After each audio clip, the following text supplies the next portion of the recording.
There is a podcast no one asked for. A podcast you never knew you didn't want. 3 beers in. This is the podcast. I anticipate a good experience.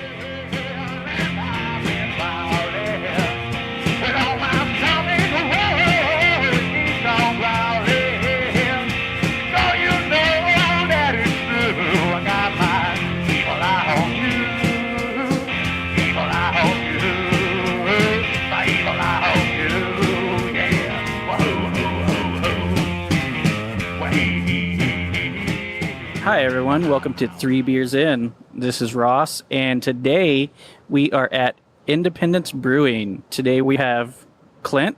Hello. Joel. He's there.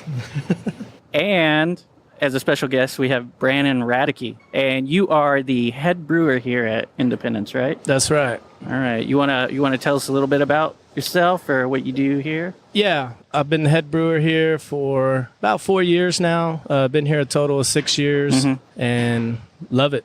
Making beer, making good beer, and making a lot of people happy. That's a dream. It's a great place to be. Yeah. Well, making beer, I don't know about making everybody happy, but not everybody's going to like everything. Yeah. But it was interesting because I was reading about, because you were just here for a couple years and all of a sudden you were head brewer. Yeah, that's right. Right time, right place. Yeah. And we had somebody leave and went for a little while without a head brewer, and then I was lucky enough to step in and fill that spot. That's really cool. Because also I was reading that you're really into home brewing, right? And you had done... Oh, yeah. You had... I think what your advice that I had read was just keep doing it, just like brew and brew and brew. Yep. Yeah. Yep. Same batch over and over and over until you get it right. Good. Yeah. Yeah. Okay. Yeah, because we recently just started home brewing. Nice. Yeah. 3 days ago. No, Yeah. Literally, we just started. Back. We bought our first kits and went and did it. So Yeah. we'll see Sweet. how they turn out. Yeah. Sweet. I'm So- hoping good.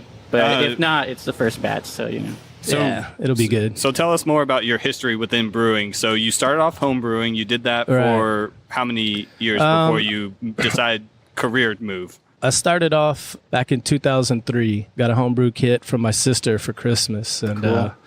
and I was kind of slow to get started with it, but got a couple brews under my belt, extract batches, and then something happened. I just really fell in love with beer at that same time, so I took off. I really wanted to get into all grain, so I think I did 2 more batches of extract and then moved into all grain. And little after I started, I went on a 3-month trip to Europe and hit up. From a lot of the brewers that we've talked to, that's kind of what gets them started. Really, they see how it is in Germany and Belgium and everything, and they taste beer that's been brewed for like hundreds and hundreds of years, and they just fall in love, and then they want to bring it back and come back and do that. Yeah, that was exactly what happened there. A lot of good beer. So did you have a favorite style to brew, or like when you were doing homebrew before? I'd say when I started, it was mostly pale ales and IPAs that I really wanted to get down. That was my favorite beers that I was drinking at the time. So I really focused on those styles. And then I kind of moved into the more malty beers, stouts, porters, even brown ales. So where you end up now? Like, where is your flavor profile? What do you go to? Man, I'm into lager beers. Yeah. Lager Lagers, beers. Yeah. Yeah, we want to move to that one day, but lagering in Texas. Yeah, we're just starting out the lager beers here at Independence. We hadn't had the tank Helles space. the Helles was like your first production lager. That's right. Yeah, we did one batch before that with the guys from Brown Sabbath. They're a band here out of Texas that does Sabbath covers, kind of Latined out and Cool. kind of jazz. Oh, that makes sense. Okay, Brown Sabbath. All right. Yeah, Gotcha. they have a band called Brown Out, and then they do Brown Sabbath, and more recently they do Fear of a Brown Planet. It's like a Public Enemy. Yeah. Nice. But Wow. they're really good. They got like a brass section and a Cool. percussionist and a drummer. But we did a lager with them. It was more of a Vienna style lager. Ooh. Oh, yeah. so- Fans. Yeah, that was fans really here. good. We are Yeah. fans of Vienna style lagers. Man, Yeah. I love a good Vienna style lager. It's kind of hard to come by sometimes, Yeah. but when Yeah. you find one, it's pretty special. Yeah. All right. Well, right now we have your new Pilsner. It's Native Texan Pilsner. Yep, Native Texan. Is this the first day you're canning it? We ran some about 2 weeks ago. Yeah. We had a 60 barrel batch that we ran, and then this is a 180 barrel batch that we're running today. Okay, cool. All right, so everybody first crack taste. yours. Yeah. Oh, that's nice. Yeah, I really love a Pilsner anyway, but this is a great Pilsner. Yeah, it's one of my favorite styles. Now this looks mighty light. Yeah, a very nice light. yellowish color. I think that'd be Maybe straw. a little bit more gold. Yeah, it's unfiltered. Oh, yeah, maybe we do gold. run through a centrifuge, so clears it up a little bit, but we are about 7 or 8 weeks in the tank for this beer, so Oh, nice. Okay. takes a little while to get through. But yeah, this beer is 100% German Pilsner malt. Mm-hmm. We use a tiny bit of, I say 100%, we use a tiny bit of carafoam and a tiny bit of acidulated malt, just to balance that out we like use. the pH and everything. That's right, yeah. Okay. And then we do a longer boil on it, and then we're using mostly Hallertau Mittelfrüh hops. Okay. Yeah, I was using those the other day. Yeah. I actually put them in a stout. Nice. Or a porter. Porter, so porter. Oh, porter. so hopefully, yeah.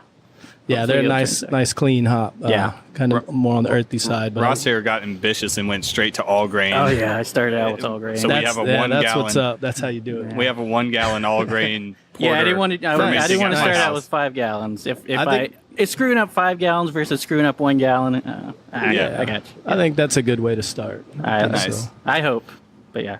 Yeah. I'm liking this. You got the malts in it, but you can also really taste those hops. It's got more of like a crisp finish to it, whereas the malts don't linger. Yeah, the bitterness of the hops isn't overpowering either, Right. which is really nice for me because some pilsners you get that strong bitterness Yeah. at the end, sort of IPA, and then some pilsners like this one. Like Revolver makes their long range pills. They use Mosaic, and I'm not a big fan of Mosaic. It's really aggressive sometimes, and that's the first note you really get in that beer, the aggressive hops, and then it's got really nice malt in the back, but the aggressive hops it just feels unbalanced a little bit. Yeah, I think Yep. American hops are tough to use with a like a German style pils. Right. I mean, it's you're kind of competing. Those malts and hops clash a little bit for me, but we do use a little bit of Amaris on the end of this, which is a French hop. Oh, cool. I think it gives it a little bit more of a kind of lemony. Yeah, I definitely taste that. Yeah. I think that's the crisp taste that I'm tasting, because I was like, Sort of wait, did we get the Berliner Weiss instead? sort of like the refreshing finish at the end of it. Yeah, you could. It's really nice with because you got the sweet malts and then a little lemony finish. Yeah, Yeah. that is really nice. So, what was this? Just a recipe that you had been toying with for a while, or did you just say, "Okay, I'm setting out. I'm gonna make a pilsner. Boom. Here's what we're gonna do." Yeah, we have a 3.5 barrel pilot system, That's where we're which recording. is we're right? sitting right by it. Yeah. your pilot room or. So I did get to brew some test batches of this one. I brewed a smaller Pilsner. This one's about 5.2 ABV. Mm-hmm. I brewed one that was 4.5% called Cold as Ice. You're as cold as ice. Willing Oh yeah. And so that was, Are we ever gonna see that? well, no, we've already gone through it in the tasting room. Yeah. And I may brew it again on the pilot system, but we don't.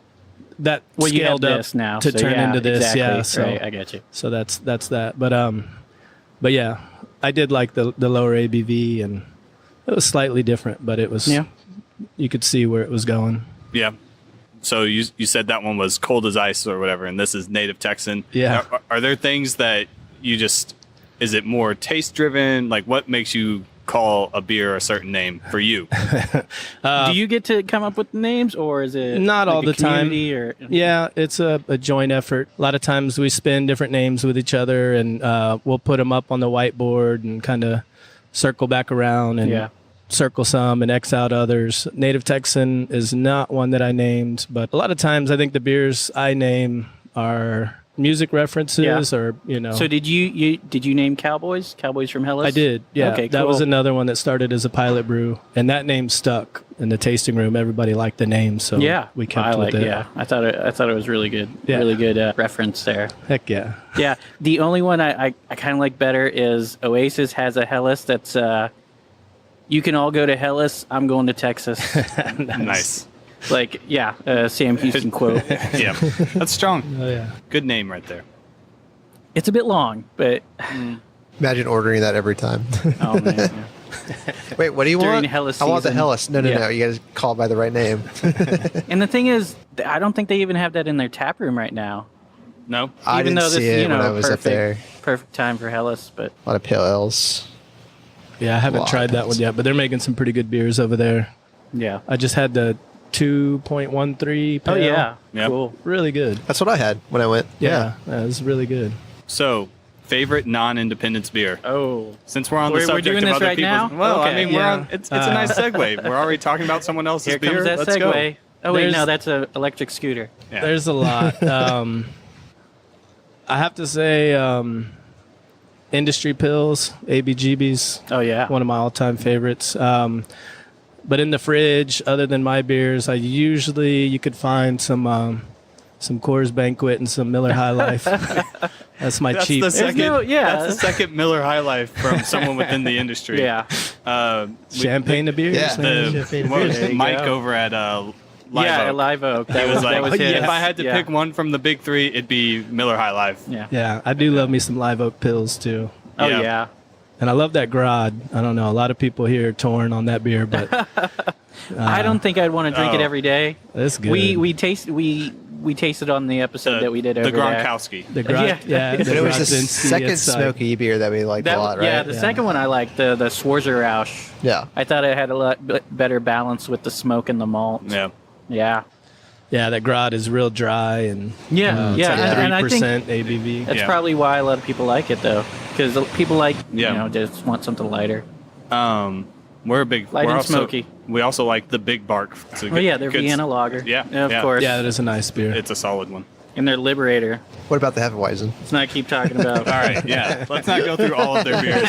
We've already given all them good. They're all they've already good. gotten Yeah. their episode. Let's get back on track here, guys.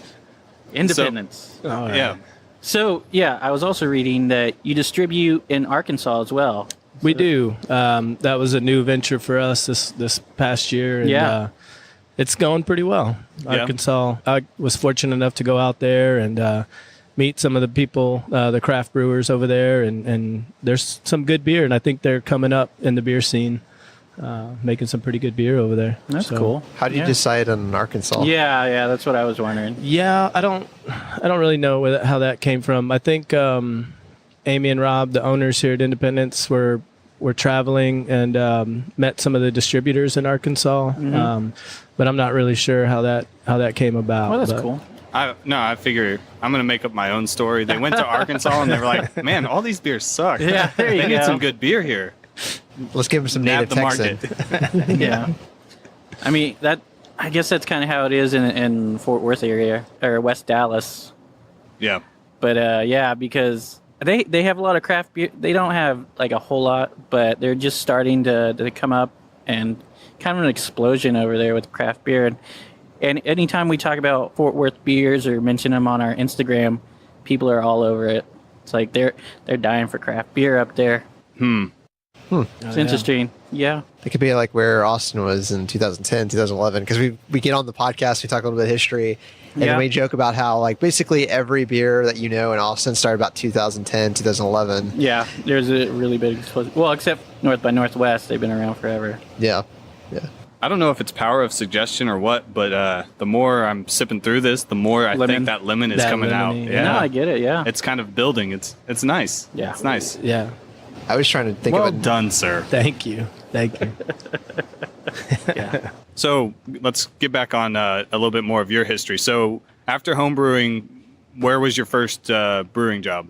Right here at Independence. Oh, okay. So you, Yeah. So I was homebrewing in San Antonio. I was living in San Antonio at the time, and one of the guys I was working with started homebrewing with me.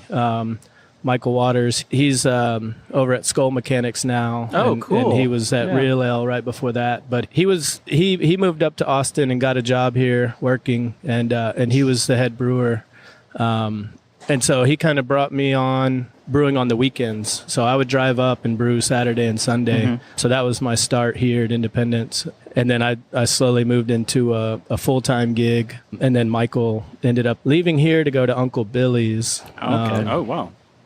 And he took over at Uncle Billy's when Swifty and Amos left to open up ABGB, and then he moved out to Real Ale, whatever. He's at Skull Mechanics now, right. but he's making good beer also. Yeah, I've heard good things about Skull Mechanics. I haven't been there. But, where are they based out of? Here. They're here. They're awesome. I think they're right off of St. Elmo, right? Or right that area. Yeah, they're on the west side of 35 on St. Elmo.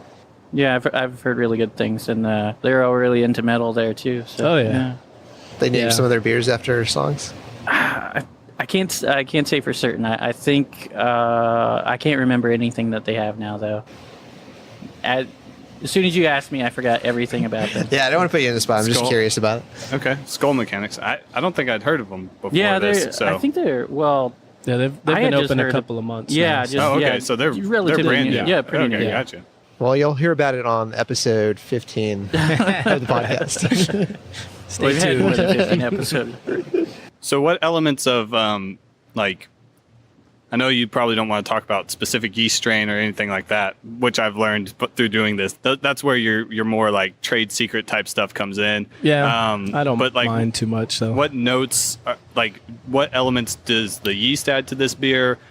And even the pH balance of your water and stuff like that. The water profile is a big deal on beers like this. So because you want to get light beers and really clear beers. It really right. Really, so you don't want a real hard water, mineral water. So we have a RO system that we reverse use. osmosis. And so we basically cut the city water with RO. Okay, all of our water comes in carbon filtered, but then we cut it with the RO for our lager beers in particular. Yeah, and then we're using some acids to lower the pH, and we're looking in the 5.5 range for the pH. Wow. Okay. Yeah. To start off with. Other than that, we're only adding back some calcium chloride and some gypsum. We go a little heavier on the calcium chloride for the lager beers. Kind of brings out a softness of the malts. Right. Gotcha. And that's more Munich water is heavy in calcium, so you're being true to the flavor profile, really. Yeah. Yeah, and that calcium does help the yeast health too. Mm-hmm. And then we're using a German lager yeast that I've tried several different yeasts, but it was the one I was most happy with. It's the Augustiner yeast. And I think it really lifts that malt profile up a little bit. And then it also really dries out the beer. The yeast does produce a little bit of sulfur, but as long as you let that gas off, it cleans up itself pretty quickly. That's good. So, yeah. When you walk by and it's fermenting, it is a little farty sometimes. So people always ask me, "What's that smell over here by the fermenter 6?" And I'm like, "Yeah, it's that lager yeast." So. Yeah. So it produces that sulfuric. It does. Yeah. I think some of the lager yeast put off more of that sulfur, and some put off more diacetyl. Mm-hmm. But they'll typically clean up if you pitch the right pitching rate and have a good healthy fermentation. So that's good. We typically are about 10 to 14 days fermentation time. And then we'll lager for about another 4 weeks, at least, if not longer. Yeah, you said this was in there for about 8 weeks, right? Right. Yeah. Okay.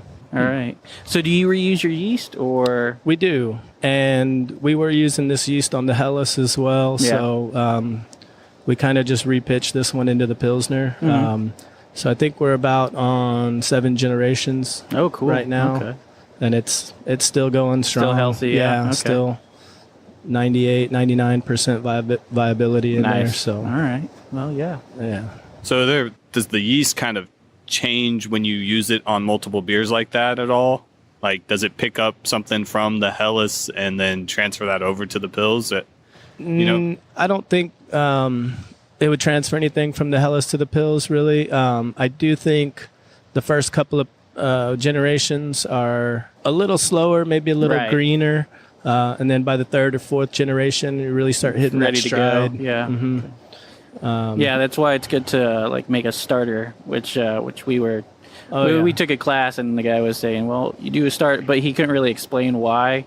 But then I found out that it's because it gets your yeast going, and so that when you get to use it, when you start to use it in your main batch, then it's excited and ready to go pretty much. Yeah, they're hungry and ready to keep eating sugars. So we do as well. We've got some yeast propagators, so we'll buy a smaller pitch and prop it up. But like when I was homebrewing, you definitely learn with lager beers you want to pitch more than with ale. It's about double of what I would pitch for an ale. Wow, So, I didn't know that. Yeah. Yeah. Definitely helps to have a cleaner fermentation. You could pitch higher and start colder. Cool. Yeah. Wow. So yeah, we're typically pitching around 48 to 50, and then we're letting that fermentation ride around 52 degrees. Yeah. So that's kind of the sweet spot for us. Wow, that's a lot cooler than what you guys were doing. Yeah, we can't really turn the AC up. I'm worried that my pantry is a little too warm hot? for Yeah. for even the ales. Maybe. Yeah, you We'll got to see. get that fermentation chamber. Like when I was homebrewing, I'd use a chest freezer with a temperature control on it. So I've thought about that. That's what you were talking about on Saturday, right? About getting Yeah, one of those? yeah. whole and then other you- expense, but Yeah, exactly. That's the next level. Yeah. Next level. Yeah, Yeah. when we try to lager. Right now, we're using a bucket. Yeah. Yeah. that's what you do, though. A bucket. That's how and you start out. a bucket in a pantry. That's all you need. That's right. right. Hopefully, yeah. So we ready? Joel, come on. Oh, a second ago, I was at the You're same talking level. too much, Joel. Talking way too much, Joel. Get a drink. The Joel is often there's occasionally when Joel is like the first one done with the beer on the podcast, but this is his typical speed right here. Yeah, Everybody else a is little done, and we're all like, Joel. I Where just you like when at, I was man? on the third beer and everyone's like, all right, time for the second. I was like, what were you guys doing? Yeah. When Joel's finished first, he does not forget to let everybody know. All right. So what do we want to try next? We want to try the Red Bud or Yeah. the Light and the Red Bud. Okay. Yeah, red bud sounds good. You got It's a clue? cucumber red bud. Yeah, we had Red Bud on the previous podcast. Yeah, on the Macron's episode, French people are amazing. we had the regular Red Bud. We also mentioned that they made a cucumber Red Bud, and ever since then, I think we've all kind of wanted to try it. Yeah. It's like Yeah, it's cucumber. refreshing. It's like the Gatorade of beers. Nice. Very nice. I was going to grab a Gatorade on the way here. Have you had the cucumber? They got a cucumber a There's Gatorade? like limon pepino. It's like cucumber lime Wow. Gatorade. No. It's I delicious. did not know No. that existed. I have to try it. All right. Yeah. I've been drinking a lot of Gatorade. Part of my So- inspiration so- for this beer. So this Oh, Red nice. Bud. Wow. Okay. You're saying this has what plants crave, right? That's right. That's right. Ooh. Yeah, you really get that cucumber in there. Cucumber and lemon. Oh, dang. Yeah, it's like a spa day when we're canning this one. Like you can smell it in the air when you walk into the tasting room. Just You smelling that. Yeah.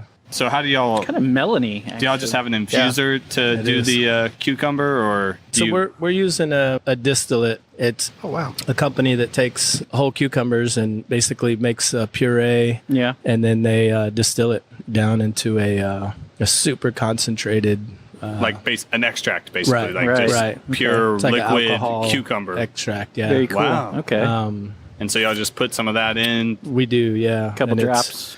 Yeah, and we had done pilot brews, and we used fresh cucumbers and peeled and chopped and added them to the beer. But on the bigger system, on the scale, it was You'd have to have that'd be a lot logistically of gonna be- cucumber, right? Yeah. And then you'd have to cut and peel and all that. Yeah. And your prep time would be outrageous. Yeah. Yeah, so Yeah, this we've was a thought good about way. adding. Well, I don't know. We have big ideas when we're talking about homebrew, but we wanted to do. I think it was a wit with some fresh peaches. Yeah, Nice. we were thinking about how to do that, but yeah, it'd be kind of like this, but with peaches. Yep. We did a peach. We did a peach goza. I think Yeah. Ooh. It was last year with Ode Brewery out of El Paso. Right. Yeah. They're a brew pub over there, and we went over there and brewed the beer. And then they came over here and brewed it with us. And Oh, that, cool. that was pretty cool. Goza is a It's a sour, but it's a it's sour? like a lower ABV, and it's usually got salt in it. Yeah, we okay, put that's what I was salt. thinking. Yeah. Salty. So wow. the salt Yeah. and sweet. Yeah. Really, yeah. Okay, they're so- balanced Wow, that'd out, be yeah. interesting. that's what I was thinking. Salty peaches. Yeah, I kind of usually thing. Yeah. kind of avoid them because the salt just kind of like I don't know. I didn't. But sours in and of themselves, I'm not a huge fan. I like the Berliner Weiss, but But you other know, than yeah, that, yeah. it's like Because we did a bunch of we've tried some Blue Blue Owl Owl, yeah. stuff Oh, yeah. and I love them. the Van Dam and the Yeah, the Van Dam. Professor Black. Yeah, that We had their Professor wheat. Black's really good, man. Yeah, It's every time I'm like, oh, this is going to be thick. And like Yeah, it just finishes exactly. so light and nice. It's an interesting Surprises me. experience, to say the least. Yeah. But yeah, I actually like sours in and of themselves, so those are right up my alley. Satan's Alley. Satan's Alley. Which I think I read you're thinking about trying to do some sours, huh? Yeah, we've been talking about it for a while. We do these kettle sours, which are safe for us because because you don't have them infecting Right. all your beers. Yeah. right. We sour in the kettle. I would think that would be a big fear. Yeah, and now that we got more space here in the building, Right, and then we you might separate off a place to Just do segment some an area, barrel, like, barrel put up Do a few sours. sours. Yeah, Caution that's cool. tape, like disinfect yourself after being in this area because there's Like sour, Lysol there's showers wild or whatever. yeasts or whatever. Yeah. Do you guys, after you are doing testing, right, in the tasting room, do you guys move that over to out here in a tap and try it out with, people and see if they like it, or before we you do. move it into? Everything we brew over here on the pilot system, we have on tap in the tasting room. That's so cool. Okay. Which is kind of cool about coming to the tasting room to drink some beers because you can try I've what's next. That's what awesome. What we're working on. I think that's really cool because you go to a tap room and it's like I can buy these beers anywhere. I can get them in cans anywhere. Yeah, but you go there and it's like, oh man, yeah. Which kind of sucks because it's like you can't when you're home. You can't like if you want that you can't go find it. You gotta go back. You got to get your ass up and get to the tasting room and come taste the beer. Or get you a growler. And you can't take it home. We can't sell growlers. Yeah, that's what I was like gonna. that. That's what I was gonna ask. Yeah, because I hope that changes soon. Yeah, we go to Circle quite a bit. Yeah. And they just recently changed their license to sell. Brewpub, yeah. Can we do something around that? Like maybe we can start selling like these pouches that you can seal, that you can just like fill it up like if you give it away, it's not selling it. Yeah. So Yeah. you pay a membership fee, and then I don't know. What about like when you go and you play gotta like be a way around it. arcade games? It's like we're not buying the beer, we're buying tickets. tokens. Yeah, there you and then go. we're trading the tokens in for I thought beer. you meant like actually playing arcade games. No, like no, if winning you at actually skee win. ball. Yeah. So many tickets, and then you get. No, I was thinking you get a buy growler. tokens. You could buy tokens and then use those tokens to buy then buy beer. beer. Because Okay. technically you're not buying beer, you're buying the tokens. and you're just redeeming the token. I think we're going to my goal through this podcast is to figure out a way to get bypass all of the laws in Texas. Hashtag take down TABC. Yep. Hashtag take down TABC.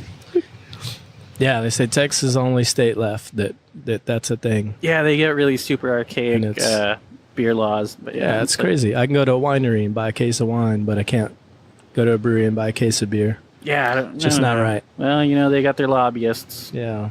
I'm Trying still to- mad that I got caught on a Sunday trying to buy beer before noon. It's like Too early. Dang it. That's happened to me. I'm just grocery shopping, grabbing what I want, Yeah. and I get to the register and they're like, They just "Oh, take you it can't away." you can't buy this yet. It's not noon." I'm like, "Oh God!" And when damn you it, did it's that, Sunday." that was like 10:30 or 11, right? So Yeah, it's not yeah. like you could, like when that happened to me, I was trying to pick up a 6-pack real fast or a 12-pack real fast because the game was going to come on.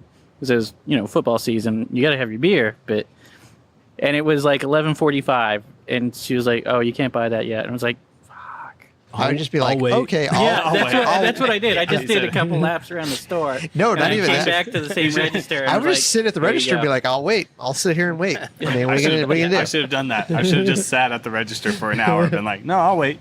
It's cool." Hey guys, I'm waiting on the check my beer. emails You guys need anyway. to go Yeah, find there you another go. register. Exactly. Me and Denise are going to become friends. Good old Texas. Oh yeah, we'll get there, guys. We'll get there. Yeah. I have no doubt it'll get there. Yeah. So can you guys do cans? We can't. Nothing to go. We can only sell beer to be consumed On the here premises. On premise, Yeah. But you can't fill a growler and drink it here. No. That's so weird. That's one of Clint's problems. Yeah, I don't understand. You can sell a pitcher of beer, depending on your license, obviously, Right. but at like a bar or something like that. Oh, we can sell you a pitcher of beer. I go to a growler bar, let's say. I can't buy a growler of beer and drink it on the there. premises, but I could buy a pitcher of beer somewhere else and drink it on their premises. This doesn't make any sense, guys. Yeah. Do you have to meet certain regulations, or is this just a money thing, depending on what license you have? Or it's a licensing thing. It's what you apply for, what you can, whatever. There's probably guidelines to what you can and can't do, and so you have to get that certain license. And there's probably regulations on how your tasting room is set up and all that kind of thing. Well, at Circle now they have chips, so I think that they have food, so that makes them a pub, right? Technically food, yeah. Is that how that works? No, I don't know. Is that what it takes to be a brew pub? You have to offer some sort of food as well? I just noticed they had bags of chips last time I was there. Nice. They should have beef jerky. Oh, man. I thought you meant they had to show chips. There you go. I thought you were saying they had to show chips on TV, and that counted. Eric Estrada was there, but not in the chips capacity. So I'm really digging that. Yeah. Yeah, the Berliner Weisse is really, really refreshing. I really enjoy it. The cucumber added in just takes it to that next level of refreshing. It's like, wow, that's great. It's like air conditioning. Yeah, air conditioning for your mouth. And Berliner Weisse isn't really a very common style. So what prompted you to go with this? This was one that I started homebrewing a while back, and I had gotten into this style. So the Red Bud is yours? That is, yeah. Oh, that's cool. Yeah. Okay. And thank you. You're welcome. And I've been brewing this beer or this type of beer for a while, homebrewing, really trying to get it dialed in, and never thought in a million years that I'd have been able to make one here on this scale. Yeah. But it was really cool that we were able to do that, and it really took off. When we first made it, we couldn't make enough. It's pretty and it was popular. stressful, and it ties up our brew house for a good 24 hours. That it's just sitting in the kettle, so that makes sense. Yeah. But we start this off like normal. This beer we're using Pilsner malt base. We do some flaked barley, some wheat. This one's probably about 20% wheat, and then we mash in like normal, run everything into the kettle, get the temp down to about 120 degrees, pitch in a lacto culture, and close up the kettle and let it sit. So this ferments at a higher temperature? Just for the lacto. Okay. So we'll come in the next day and start monitoring the pH and total acidity. Yeah. And then when it gets where we want it to, we boil it. We only boil it for about 15 minutes to stop all that that activity. Wait, and so then, are there no hops in a Berliner Weisse? Or we do hop it. We don't hop it in the kettle. We hop in the whirlpool. So we have a separate whirlpool vessel. So after the boil, we transfer over to a flat bottom vessel where we spin it for the whirlpool. We'll throw the hops in there, and then we'll run it into the fermenter where we're using a saison yeast to finish it out. To ferment it out. So that makes a lot of sense. And then the regular Red Bud, we do dry hop. We don't advertise it as a dry hop. But we do dry hop. You're hearing it now, folks. Yeah.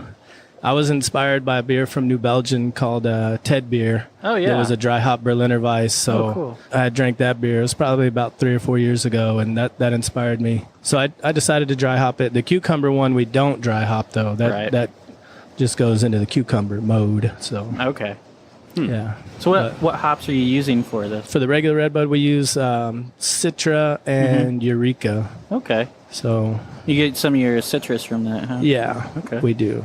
And for the cucumber? The cucumber, we're just using Cascade. Yeah. Good old American hops. Yeah. There you go. Love that Cascade. Yeah. I got some at home. The dish soap?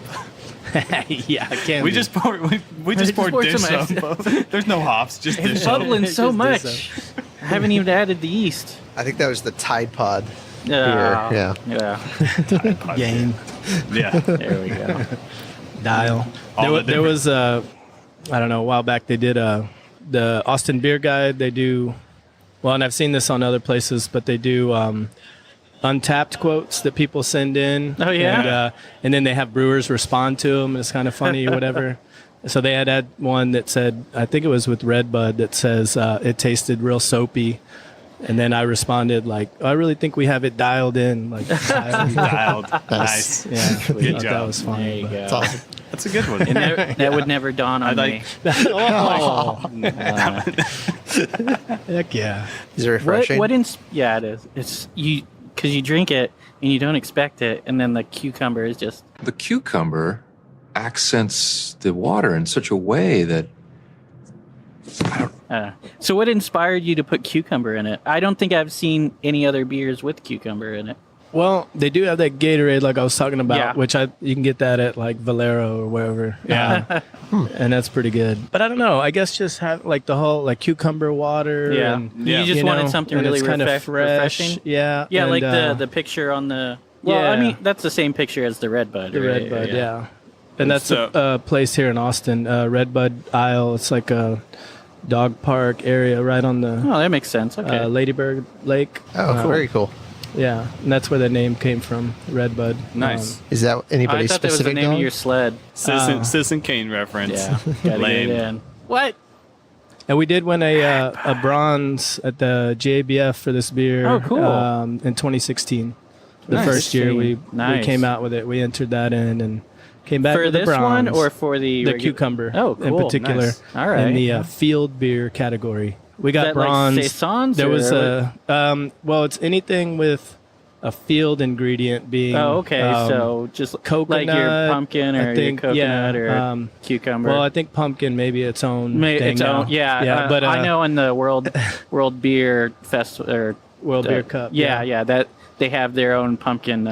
Yeah. It's like why? I don't know It's why. a whole category. How are so many people making pumpkin beer? I don't know.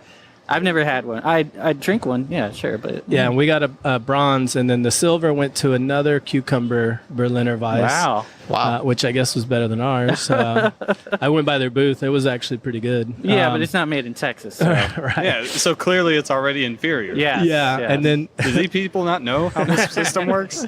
and then the gold went to a Imperial Coconut Porter, Nice. and I was like, Wow. man, that's a drastic change. Yeah. Like, how do you sit at a table with those and drink. Yeah, and you decide drink, which it's is? like, Yeah.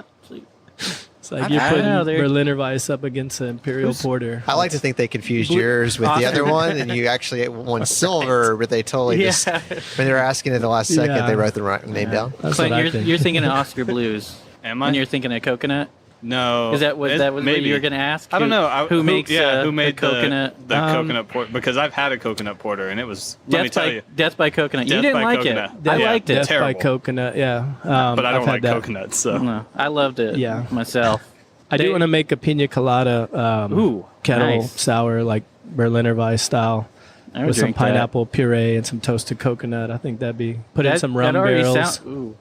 That already sounds amazing. So when you test these, is Yeah, it? I know I'm just giving ideas out there. you, Somebody's you gonna have do it to before I have do. to work here to test them. you're gonna come in, Yeah, you're gonna that's what I come was in asking. bronze again, and it's gonna be another. I know it's gonna be pina colada style Berliner Live Weiss, Oak. and you're like, This year, everybody's making you can turn to him and be like, "Do you listen to 3 Beers In?" smoked pina colada at Live Oak. Yeah. Did y'all have the Lichtenheiner? No, they did. I don't think they had that on tap. Okay. When, Yeah, we when asked went about there. it, yeah. Yeah, I'm, yeah. I'm going back to Live Oak, but Yeah, which is it's really cool because Mike was saying that when they do that, when they put the Lichtenheiner on tap, they also have the syrups to go in Oh, it yeah. with really German style. yeah. Well, they do a regular Berliner Weiss that's really good, and then the Lichtenheiner is a smoked Berliner Weiss. Yeah, And that one's really weird Oh. to me. The sour and the smoke is Yeah, like, that's yeah, but you that know, sounds so strange. Chip's philosophy on smoked beers is he said he's gonna make smoked beers until everybody likes smoked beers. I love it. So Yeah. he's gonna do. I mean, they also have their Weisse Rausch, Oh, which yeah. is it's basically their hef with smoked malts. And so it's like they're just gonna make all their beers, and they're gonna make their beers, and then they're gonna make a smoked version, I guess. So I mean, it works. People like smoked beers. There you go. I'm a converter. They got me. You're a converter. You're Yeah. converting people, or Yeah, you- one you're out taste there- fade. you're- you're out there converting. One taste bud at a time. No. That's the Converter Kolsch Whitestone. by Whitestone. Yeah. Don't go throwing their slogan around like that. No, because the only smoked beer I had before that was the Shiner, and Shiner Smokehouse. it was a little warm, and it wasn't that great. Shiner Smokehouse is like drinking liquid smoke almost. Yeah, like a little. If you never had it, Yeah, I haven't had it. But. Yeah, I haven't. I've never seen it. I think I sort of remember something about it, but nah. like I said about Grad and the Schwarzer Rausch. Schwarzer Rausch. Yeah. those had like a smoked meat kind of flavoring to them, like a little pork. Yeah, like hot dog water. What was hot it? Dogs. You and your hot dog water. Who's drinking hot dog water? You don't. That's not the first time I've heard that. Yeah. But no, what was it? Look, when you're poor, you pour some ketchup in there and you make soup. But those had those flavor profiles to them, whereas the Shiner Smokehouse was more bonfire smoke. Okay. That kind of flavoring, or maybe even charcoal smoke, just straight charcoal smoke. It was interesting, but like with a lot of things, if you keep drinking it, you stop noticing. Yeah. True. Which is why they put it in a mix pack, a family pack. They're just like, we're just going to mix it with other stuff, and then you'll end up liking this. Nobody's going to want 6 of these. Heat wave. Have you guys ever thought about doing a smoked beer? I've thought about it, just haven't gotten there yet. All right. So you're doing the Pilsner right now. Do you have any ideas in the future? Anything? What's going on with Independence? Cucumber Pilsner. What are we doing? Yeah, cucumber pills. You working on anything right now? We're doing. We're going to see more lagers in the future? We will. We'll definitely see some more lagers. I would like to get a Vienna-style lager. We're brewing one on the pilot right now. We've also got a Mexican lager. Ooh. Yeah. And a Czech-style pills. We've been going lager crazy a little bit. But yeah, I see more lagers. But we're also working on some double IPAs. We just released a High Boy, which is a big double IPA. Oh, cool. And we're what talking about New England IPAs? Is that a thing you're gonna get? Because everybody seems to be crazy about those. Yeah, not really excited about that. I like. You get because I mean you got two schools on it. You got people that love it and then people that just hate it. Yeah, I'm not big on the appearance thing and drinking yeasty. I think I've definitely had some good ones, and I think there's some people making some really good New England style IPAs. But for me, we did Liberty Lunch a while back. And I actually had one of those when I got here. Nice, and I think we hit that a little early for this whole New England IPA craze. But we were doing another IPA that I wanted to separate from Stash, and so I did bring in and use the Vermont yeast, the Heady Topper strain. Oh, cool. Conan yeast in the homebrew world, and so we do use that yeast. I didn't want it to be too hazy, so it has a slight haze, but we run it through the centrifuge to clear it up pretty well. Yeah, North by Northwest, they make the Zombie Dragon. He tried to make a hazy IPA.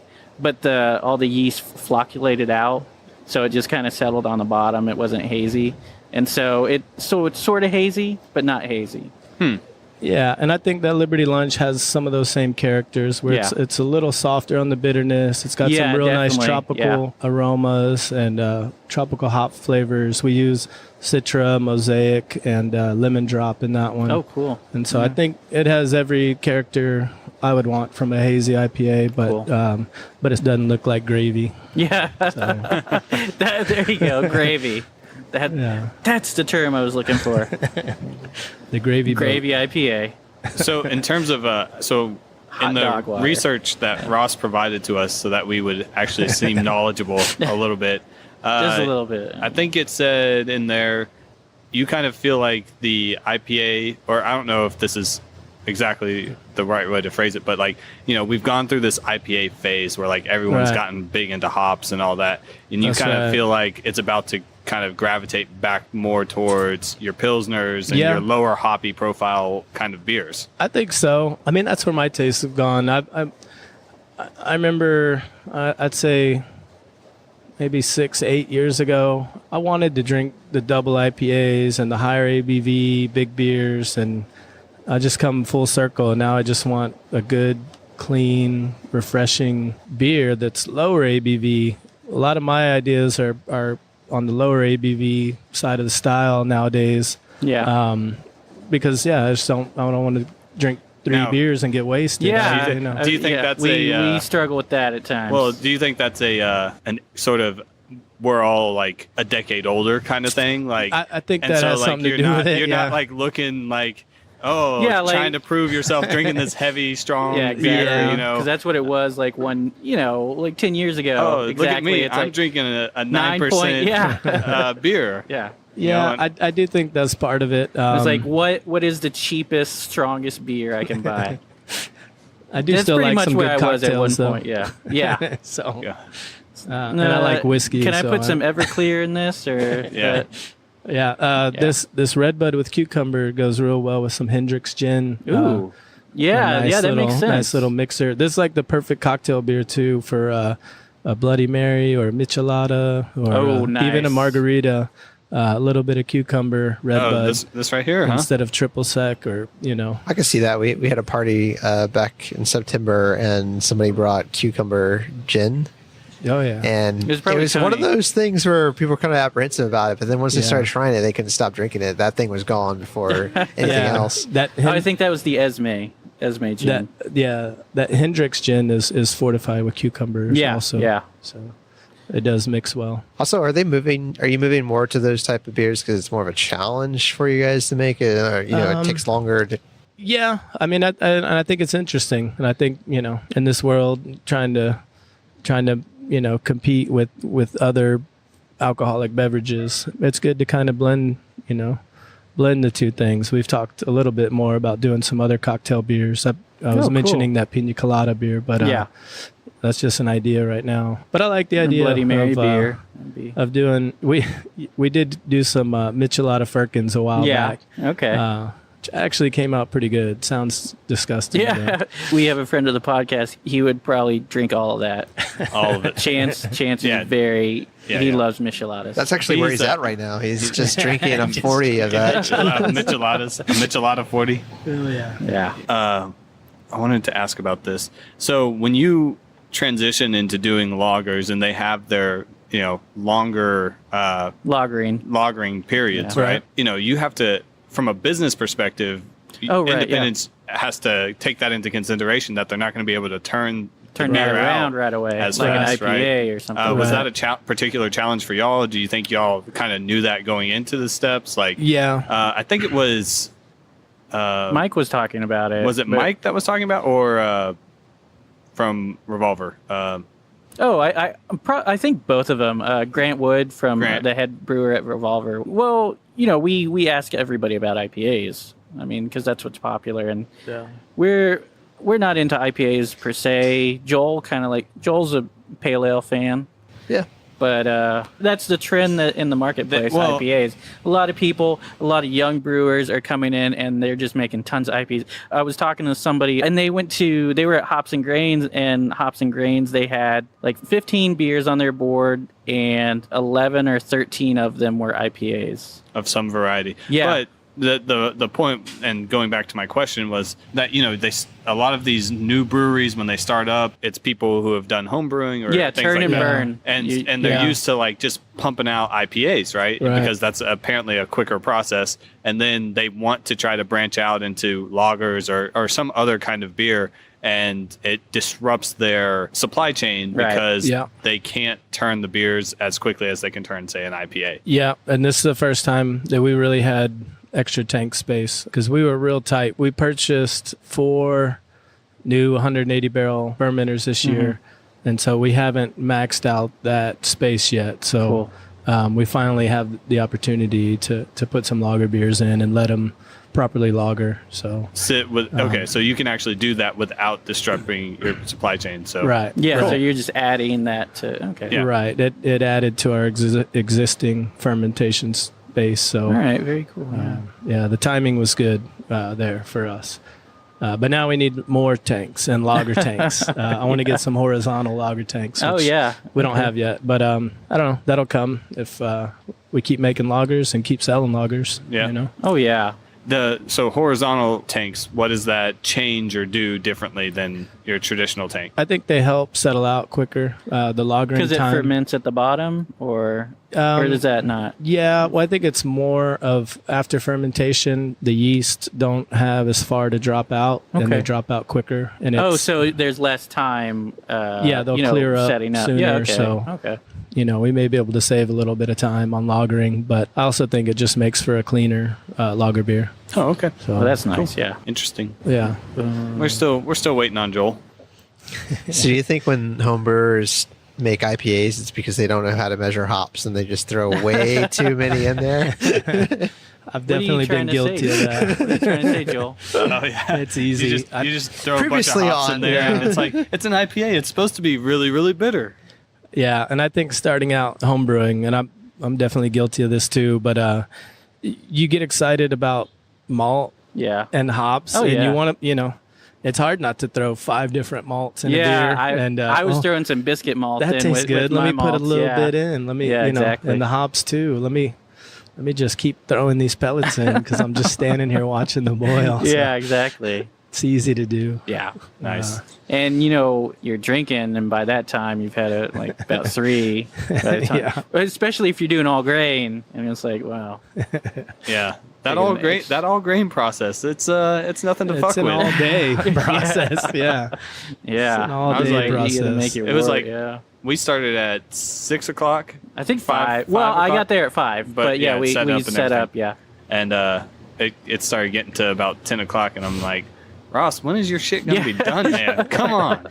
Yeah, he was already Yeah. done and had his yeast pitched in and everything. It's just like, well, I gotta do my boil. Yeah, with my, as we dubbed it, my basic bitch brewing process, because I used the just whatever came in the kit, Oh, yeah. And I was just like, yeah, I'm just gonna do exactly what it says. And they're like, oh, you're doing the basic bitch thing, whereas Yeah. Ross had his 3 different grains. Well, I had I had what was in the kit, and then I added some biscuit malt, and then Lactose. yeah, at the end of the boil, I added lactose to make it a milk porter. So I don't know, but I think it'll balance out, or it just might Well, turn you also terrible. you be also terrible. dumped way too much hops Yeah, into it. Well, it said put the hops in. It was like, so I was like, but then you have aroma hops and then flavor hops. Of So course. like, well, I got these Hallertau. I'll put them in. Of course, they wouldn't Yeah. give me too many hops to put in this thing. I'll just throw all the hops in. Why don't you separate them into little bags? Yeah, I know. Yeah. Yeah. I got overzealous and just dumped the whole pack in. So it Yeah. went an ounce when I was supposed to put in a quarter of an ounce. There you go. Yeah. Well, at least it's a more mellow hop, so I think you'll be all right. Yeah, it tasted hoppy when I was when I was measuring the OG, but it's going to. It will, yeah. It tasted, it was interesting. It had Sweet and hoppy. sweet and hoppy. Yeah. Yeah. Is what we tasted when we sampled it before fermentation. Yeah. So I imagine the sweetness is going to go down, but that hoppiness is going to linger a little bit. It'll go down too. Like if you drink Stash before we ferment it out, it's bitter. I mean, it's an IPA, but Yeah. Sure. But at the same time, it's like You give it time undrinkably to bitter, and Yeah. it comes back down. Yeah. Right. Gotcha. Yeah, that's the thing. I mean, you can bake, you can cook, and it's you kind of have instant results when you're doing that. Whereas with the beer, you're cooking. You're pretty much cooking. 'Cause, you're mashing and everything. Right. But you have to wait at least 2 weeks to see if it comes out. If it comes out right. Yeah, you Yeah. gotta take good notes so you can go Yeah. back and Yeah. That was yeah. we Figure didn't, out We recorded Didn't it take any- so we can listen to what we did. So. yeah, except I wasn't talking to him into my mic. So. That's true. No, we did not do a good job. But of you were taking following notes. directions, so hopefully you can do that. I still want to do something. This is Not my, basic or No, well, yeah, not basic bitch brewing. Yeah. But using zero water. I think we could do it. you can do something pale. Well, we'll have to take the zero water, and it sounds like and we'll have to add like gypsum some and gypsum and calcium Yeah. and try to balance that just out. a little bit. Nah, probably not too much. zero water. Like So why It filters out all the minerals It filters and all out the everything impurities. from your Oh, okay. water. So it's like mineral-free water, basically. So yeah, Okay. it's basically RO water, like RO or distilled. water. Yeah. Right. Okay. So then you take that, you'll have Yeah. to add some elements back in. But Yeah, I did that when I was homebrewing. I used distilled or RO water, and I would add back. I would even put in like some Epsom salt, Yeah. and some calcium chloride, some calcium sulfate. Pretty much it. But yeah. Yeah. We were just using HEB spring water for our homebrew, and it was like it seemed.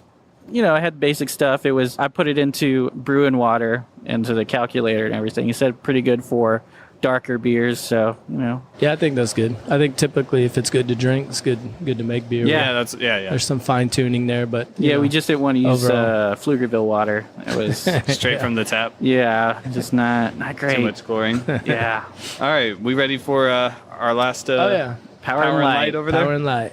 Yeah. So this is a pale ale, right? Right. This is a pale ale. Cool.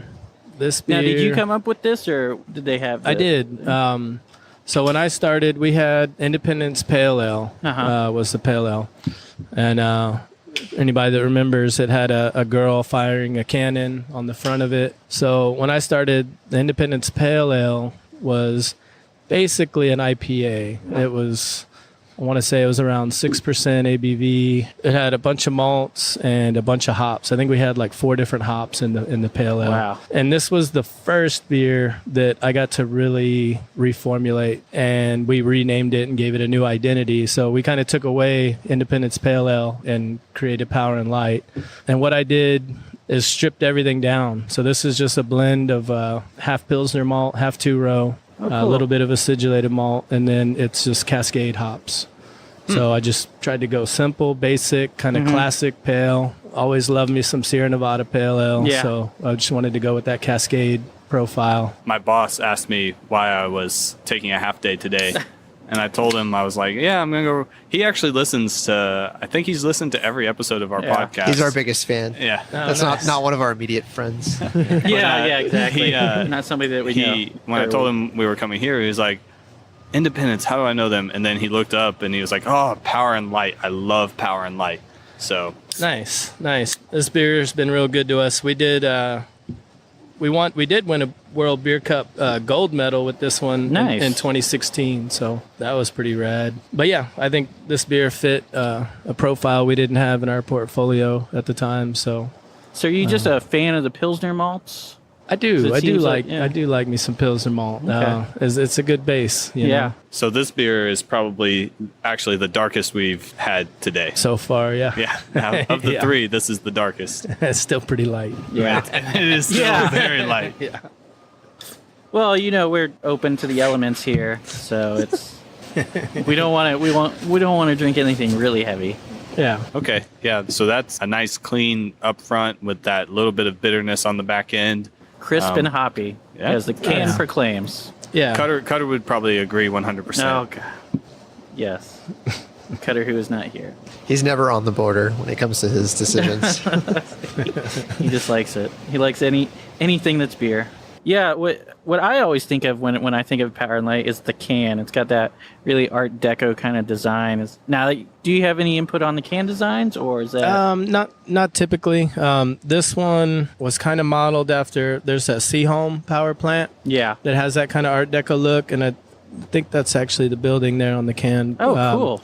But they yeah, it's definitely like inspired. One side of the building says power and the other side says light, and they have a lightning bolt through it, and that makes sense. Okay. So that's kind of where that inspiration came from. When I always see the can, and I think they should be drinking it in the Rocketeer. Yeah. So I guess a lot of your can design, your naming stuff kind of comes from just places around Austin. Is that what y'all kind of go with? Yeah, like that's definitely a theme with a lot of our beers.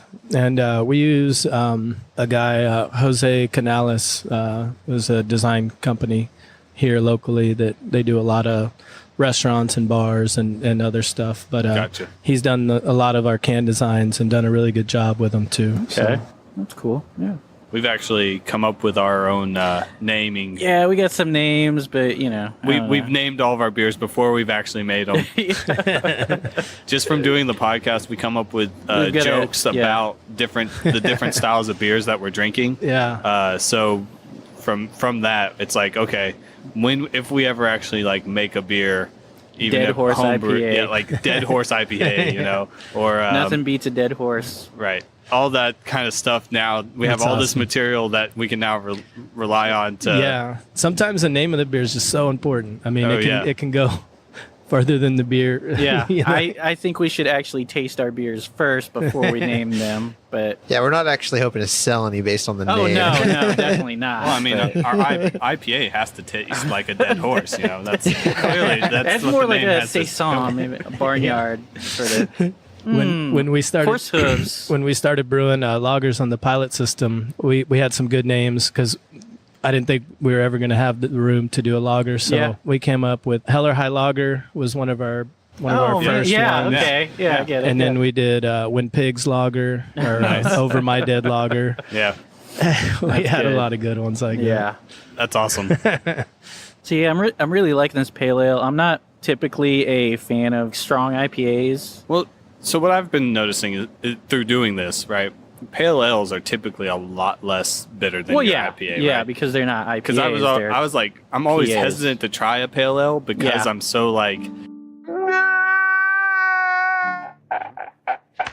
man, if it's any kind of bitterness like the IPA, and a lot of people Yeah. make It's not gonna be pale about it. ales, and they make super hoppy Hoppy pale pales, ales. yeah.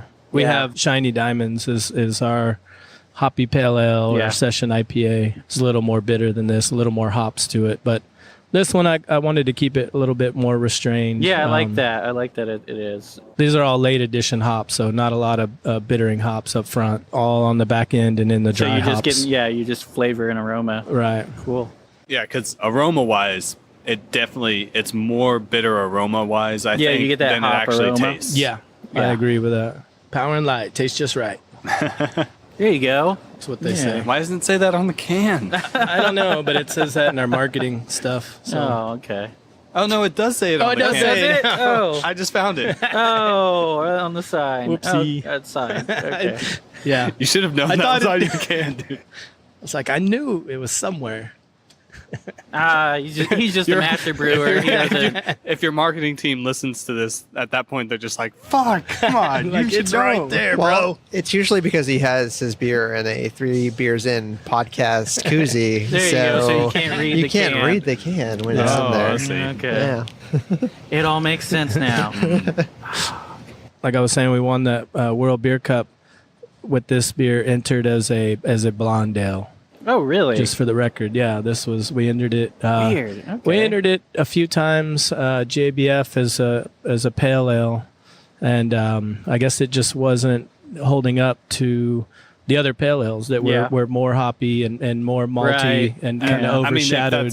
if that's what they're looking for in Yeah. the pale ale is maybe Well, you're stronger brewing hop to notes. style, really. So I Well, mean, yeah. I'd say this is more to style than something Yeah, incredibly so- hoppy. I mean, it really depends on who your judges are and what they expect from a pale ale at Yeah. that point. You know, what Yeah. the criteria set are and stuff like that. So, And I thought, in the blonde ale category, this maybe overshadowed some of those blonde ales, being that it is more hoppy and has that Pilsner malt in it. So, yeah, it's an makes interesting sense. fact. But yeah, we debated changing the can to say blonde ale, but still pale ale to me. yeah. yeah. So So did you enter anything this year? we did. We entered this beer again, yeah? hoping to defend our title. But Yeah. Nice. 2018 was not as easy, I guess. It's never easy winning. better for Pint House, winning some of apparently. those. Oh, they did great. Yeah. All IPAs though. Yeah, Oh, yeah, they're making some good hoppy beers. I went from interested to disinterested really quick. It's like, oh, Pint House, huh? They did really well? Yeah. All IPAs? Yeah. Nah, I don't care anymore. Yeah. They're good. They're good IPAs. But anyways, this we entered this beer. We entered the Hellas. I think we entered Stash IPA and one other one. I can't remember what else we entered. I don't know. But we So- didn't win anything this Yeah. year. So So I Okay. was reading when you chose to brew the Hellas because that would be a good. It really shows what you can do, right? Because you brew a Hellas and you can't really hide that. yeah, that's right. It's like you have to do it well in order for it to taste good. You can't hide a bad taste behind a bunch of hops or something like that. Yeah, there's not much there. So it does come down to water profile and fermentation. Yeah. Has to be done right. So, but yeah, love me some good Hellas. It's Yeah. I think we're lucky that craft brewers are coming back to the lager beers. Yeah. And Oh, yeah. There's more available nowadays, but a couple of years ago it was real tough to find a good lager, especially in a craft beer that you could buy commercially. So Right. Yeah. Because it's just ales, or pale ales. Yeah. Yeah. I mean, it's harder to do a lager, and it takes longer, like we said. You need more equipment. You need Yeah, I think I could turn a tank like 3 times in the time it takes to make a Helles. Wow. So that's a lot of beer for a business. That's hard to justify hard to pass that. up. Yeah. Well, I mean, but when you make good beer, I think that should justify itself. But then again, when you got money, you have it's a good beer, and you're also making other good beers that you can put out quicker. So. And it's about what sells, and when it becomes a business, it's more about what sells. Yeah, and the other hard part is it's hard to. You can't sell a Helles for 3 times more than you can a pale ale. So people expect to pay less for a lager beer than they do for IPA. I don't get it. But. I pay more for a lager. Yeah, I would too, but that's the way of the world. Yeah, that's true. Oh, what? 5% ABV? Wait, no, this is 7.5. I'll pay more for the 7.5. I get more alcohol that way. Yeah. Just wait for it's coming. The flavor profile desire has to change. Yeah. People are going to wake up and realize it's going to be super malty. Too much malt. All malts and no hops. That's what it's going to be. No hops. I don't know. Probably won't ever be. Just aroma hops. Yeah, just to smell it. So as far as canning is concerned, and I talked about this while we were brewing, but with the new tariffs on aluminum, right? Like, do you know if that's going to impact how y'all see canning versus bottling moving forward? Yeah, do you bottle anything other than the Convict Hill, or the Convict Hill and the Amber are the 2 that we're bottling now. So Amber is available in cans and bottles, the Austin Amber. But I think that's the one that I've always seen. Yeah. I think we're moving away from bottles, and the aluminum thing will affect us, and I think stainless as well is on that. Dang. Steel.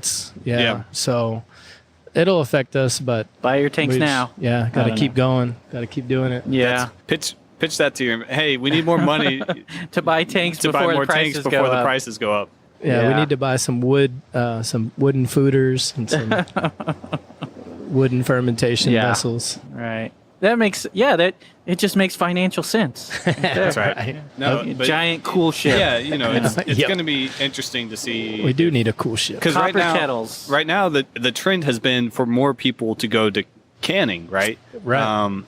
And it'll be interesting to see. Yeah, everyone we've talked to, it's like that's what the market want. It's like a 10% increase for the raw aluminum. How does that translate into what it costs to get the beer? To get a can to put the beer in, right? Right. Because all that will be a factor, and so it's like, well, we have to move away from doing cans now because it just makes more financial sense to do bottles.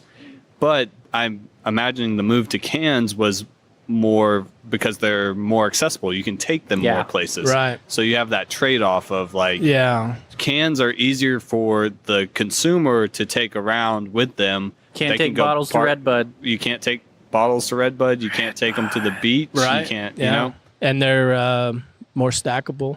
That's what I like. I've pointed that out before, and it's like, we can fit more on a pallet, or a lot of retail spaces can fit more in the fridge. I didn't think about the logistics you can probably of fit it. like logistically, two stacks where you just fit one 6-pack. Yeah. In my future podcast Eurofridge, it's going to be a lot easier to put a bunch of cans. That's right. Versus the bottles. The bottles are going to be an annoyance to me in the future. Yeah. And we have a longer shelf life on cans, which helps as well. Really? It's less, light struck. Right, yeah. Whereas, I don't know if we talked about that. I've talked about this to other people. I don't know. We did on the when you guys were making your beer. We talked a little bit about it. Okay, yeah.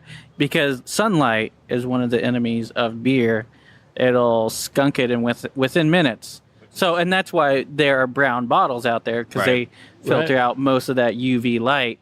With another thing, though, I actually had to put a rag on, like a dish towel, on top of yours because Amy won't leave the door closed in the pantry. And I'm like, well, the thing is, you're gonna ruin Ross's beer. What are you doing? If you take I used to put T-shirts on my carboys. a paper grocery bag, you cut a hole in the top and you put it over. Okay. That's what I've read. Who has But paper groceries bags anymore? I don't know. Well, up in Austin, because they have they can't You're do in the. Pflugerville? Come They on. use plastic. Oh, okay. Well, you got to They're buy not- those plastic bags They're now. not hippie enough, No, Pflugerville still gives you No, the yeah. little plastic bags. Like, Yeah, they're not a city of Austin. right. Ah. It's a city ordinance. So Pflugerville Yeah. hates seals, yes, Pflugerville otters, hates- all yes, those things that yeah. need. But no. Whales. Whales. Fluorescent sunlight and fluorescent light. Fluorescent light I probably takes a little bit longer, but it will skunk your beer. That's why if you see clear bottles, it's best to stay away. Corona, just Corona, stay away. Now, it doesn't matter what color bottle that's in. It's already skunky. But Well, but yeah. It doesn't, Corona, it doesn't matter. They're doing that on green, purpose. Green bottles, like Dude, you add limes. like your dose. Yeah, add lime to take away the skunk. If it tastes bad, add more lime. That's all you do. Exactly. But also green bottles like your Dos Equis, that only filters out like 30% of that UV light. But I think it was Mike at Live Oak who was saying that they put an enzyme into Corona or anything that not anything, but some that use the clear bottle to keep it from getting light struck, which I don't know if I would like to drink that. It probably wouldn't taste different, but adding an additional enzyme just I'm just iffy about that. Yeah.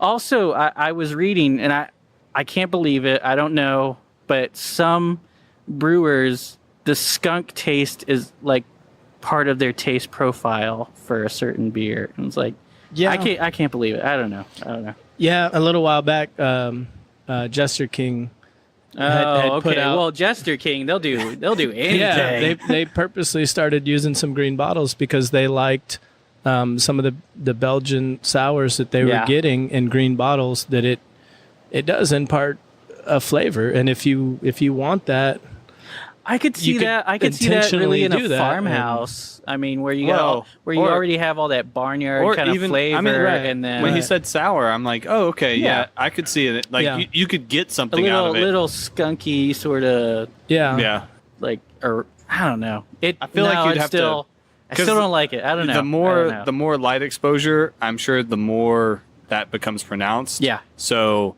I'm Right. sure they probably have to regulate like how long those bottles sit and stuff like that more so than. But that's the Another thing. beer. Once it's out there in the world, you can't really. No, I've I seen. mean, I've seen you the got- I've seen the Sam Adam commercials. They go like store to store and like check the date That on is their true. bottles If you're and pull them back. self distributing, you can do that. well, and when I do buy my High Life, I buy them in the Oh, there you go. cardboard, Yeah. the 12 pack, So it's covered. covered. Yeah. But I have to say, I don't know what it is, but High Life is definitely better out of the bottle because whenever I bought it in the cans, it I don't know, it seems. Yeah, that don't know. was something that we discussed on an earlier podcast. Whether we like cans or bottles, like the taste. It varies beer to beer. For me, it probably, depends yeah. on the beer. Yeah, yeah. Because I mean, especially like a Delbert State bottle condition and stuff like that. So it's made to be in that bottle. So there can't. I would say we've had their stuff out of their bottles, and then we've had stuff from their cans, which I thought their cans were just like, but the stuff out of the bottles was just a lot better. They haven't been canning as long as they've been bottling as and well. you have to, so like metal, aluminum is not excluded from this, but there are properties of the metal that will introduce themselves, and you will kind of have a little bit of metallic-y taste sometimes when you drink from a metal can or even tin cans or any of those types of things.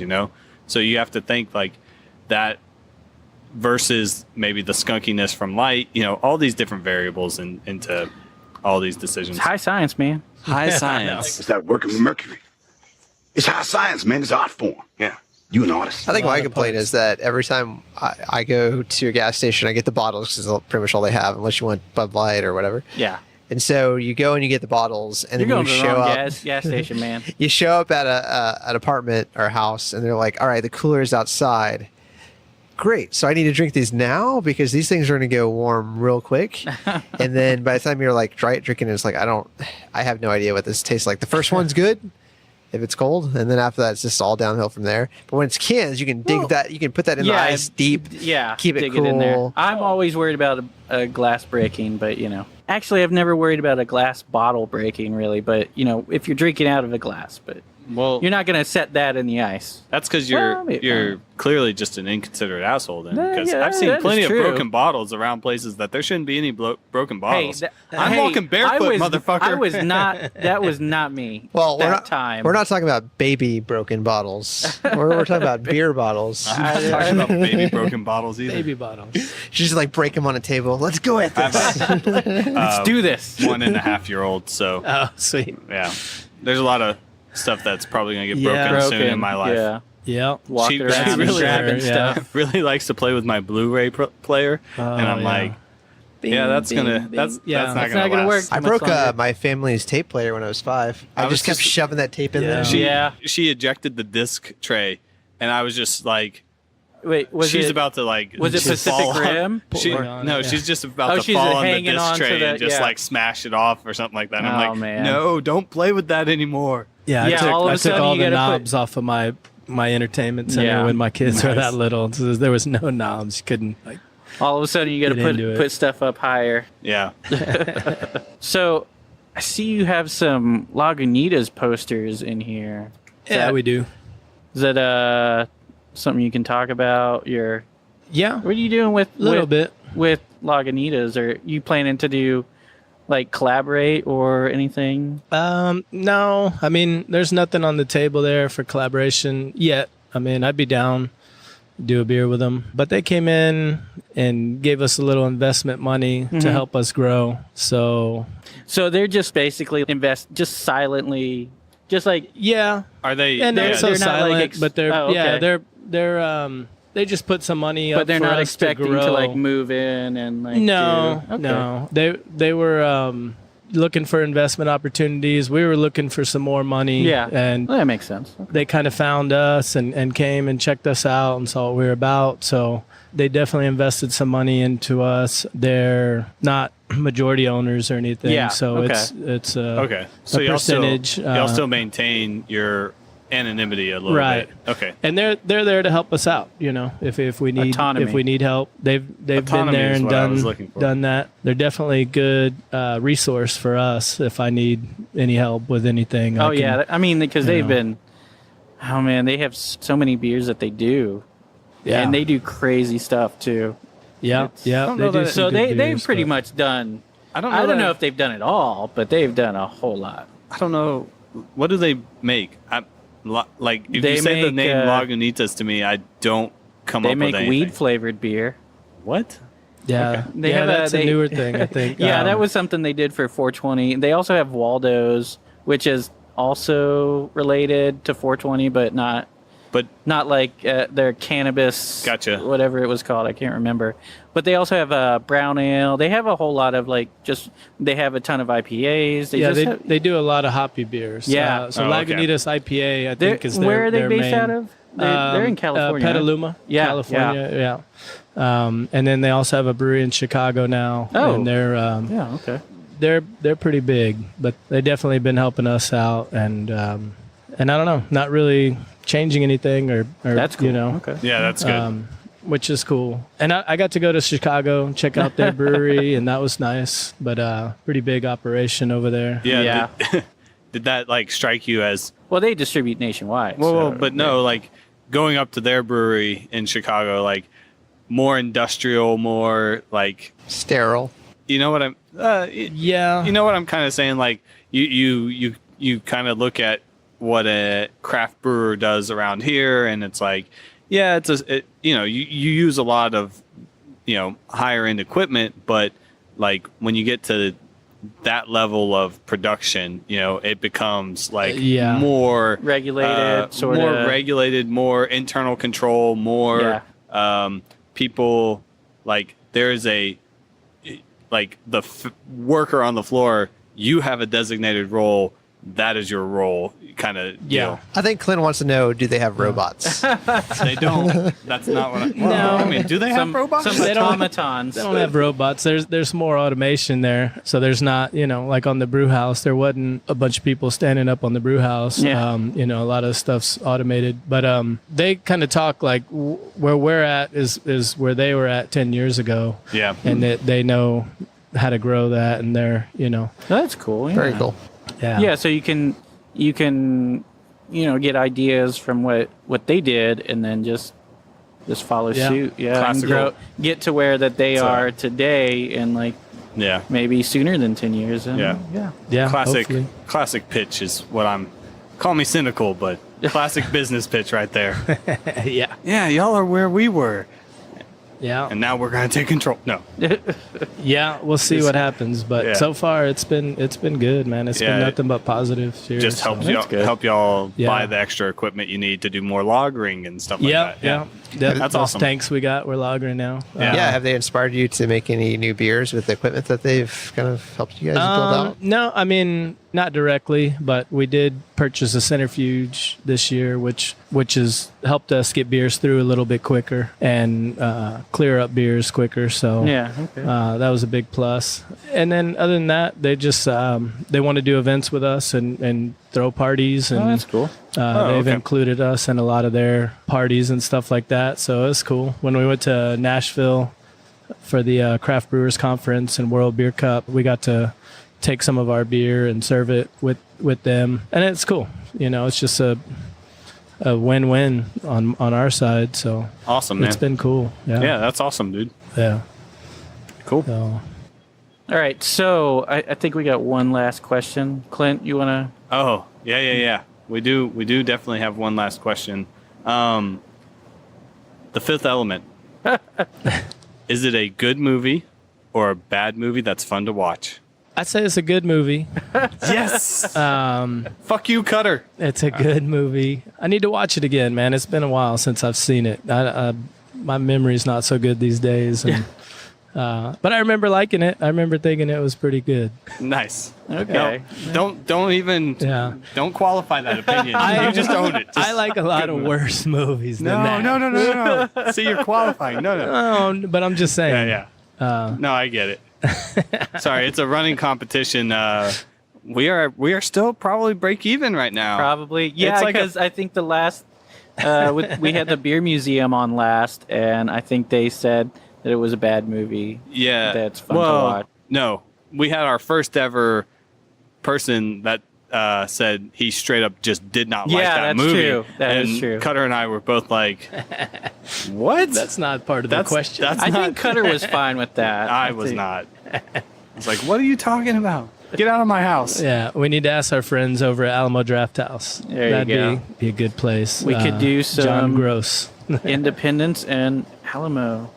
Yeah, just watching Fifth Element with some light and power. That's actually. We should do get a lot of the breweries together to watch Fifth Element, because we're gonna ask this question of every brewery we interview. I need to revisit. We'll keep tally, and then we'll all watch it together and be like, come out of it we can all argue.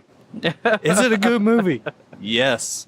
No. You're gonna have slips of paper that you hand out to people as they exit. No, we'll do it verbally.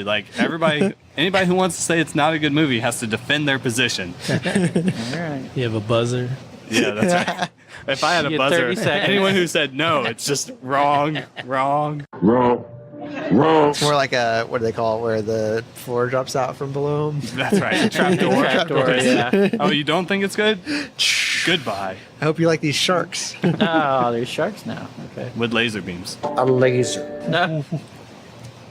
We could do dogs.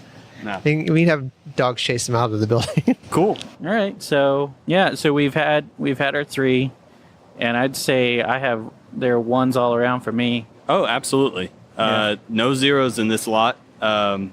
Favorite though. Ooh. What do you think? I would say the Pilsner, three? the new Native Texan Pilsner. I feel like the Berliner Weisse is more fun to drink. It is, yeah. Just because it's a different profile. It's got that cucumber. And I like sour beers to begin with, so it's got that sourness. It's got the cucumber accent on it. It's, oh man, I enjoy them.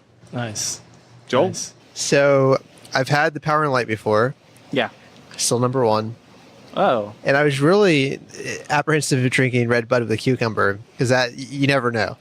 But I would say if you're a wine drinker who is really apprehensive about drinking beer, any kind of beer, drink that red bud with cucumber because that'll gateway maybe beer. It's a gateway beer. It'll get you there because it's like it has that light flavor with kind of a obviously cucumber, but what you said earlier, like a melony kind of taste. So there's a little bit of fruit tones to it. Yeah, I think that's in the cucumber does that on its own. I agree. Yeah.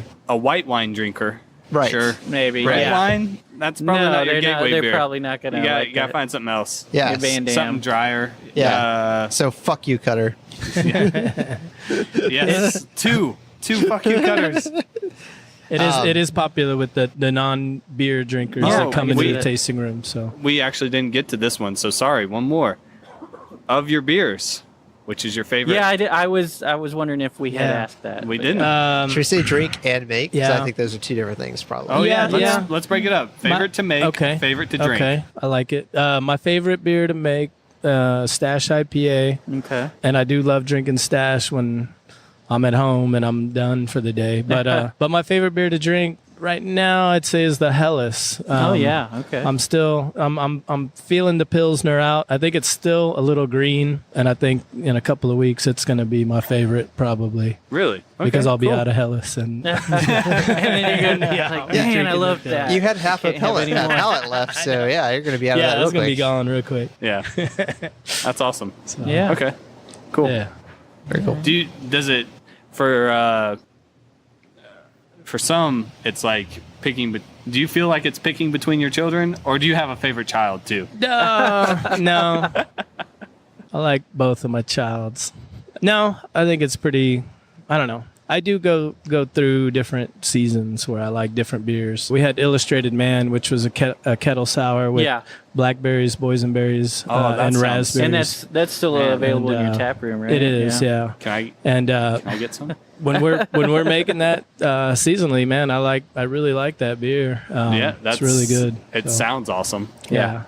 Again, but I change it up. You know, I don't like to stick to the same thing too much. So. Do y'all do a lot of seasonal stuff? We do about 3 or 4 seasonals. Y'all have like 4 planned this year, right? Right. Gotcha. So, yeah. I think we're going to be doing a, well, shit. I don't know if I should say that. We what? I'm not sure. Yeah. Exclusive. We're kind of, yeah.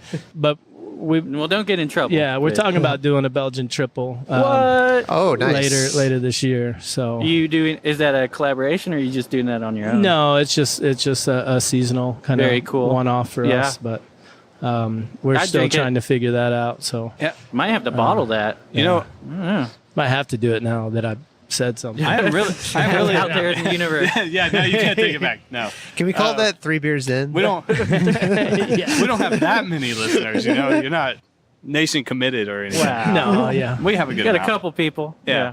Chance is going to be They might so start looking for disappointed. it. But, Son of a bitch. It will at least be a pilot brew. There you go. you know, I can't think. You have to come down to the tap room I don't for think it. I've tried enough Belgian triples. Yeah? I need to try some more because Well, we got to go when to you the say Delberts Belgian on the triple, way I don't home. think I don't know exactly what that is. Yeah. Off the top of my head. No, I can understand that. If you haven't had it, if you don't know what it is, it's. But at the Austin Beer Festival that they had, I know there were a lot of breweries that had Belgian triples now, which made me think that that's like a coming trend kind of thing. Yeah. Like everybody's going to jump on Belgian triples and. Or maybe they're start just putting trying to one get out rid there. of it before the season was out. I don't think that's the case. But yeah. Cool. I think I've noticed a couple more. Yeah, lately. Yeah. Yeah. But yeah, that's something to look forward to. That's going to be cool. Yeah. Yeah, I'm excited. Nice. Yeah. So yeah, thanks everybody for joining us. Find us wherever you get your podcasts. You know, hit us up on Facebook, Instagram. Check out our Patreon. We added a couple new levels on there. So if you donate, we can get you a koozie. If you donate $2 a month, I think it is. If you donate $6, we'll get you a glass, you know. And we got some other stuff up on there. We got donate and pick a beer for us. I don't know. Or just pick a beer. Don't give us money, just pick a beer. I don't care. We'll drink what you want. Yeah. Or there's for $25 you can do a challenge beer. Oh, really? So whatever. They can do a challenge beer on us? Yeah. Oh, whatever man. you want. They're going to do like a triple IPA, something that's like super bitter. Skunky. And I'm going to have to get 3 beers in on that. Yeah. That's going to be So tough. we're gonna get a pickle Heffenweisen. Oh man. Yeah, so thanks everybody for joining us. Unfortunately, Tony couldn't be here, Rosé all day. but low T affects us all. So yeah, this is Ross. Clint. I'm still Joel. And we'd like to thank our special guest, Brannon, for joining us. Thank you. Thank you for having me. And this is the podcast.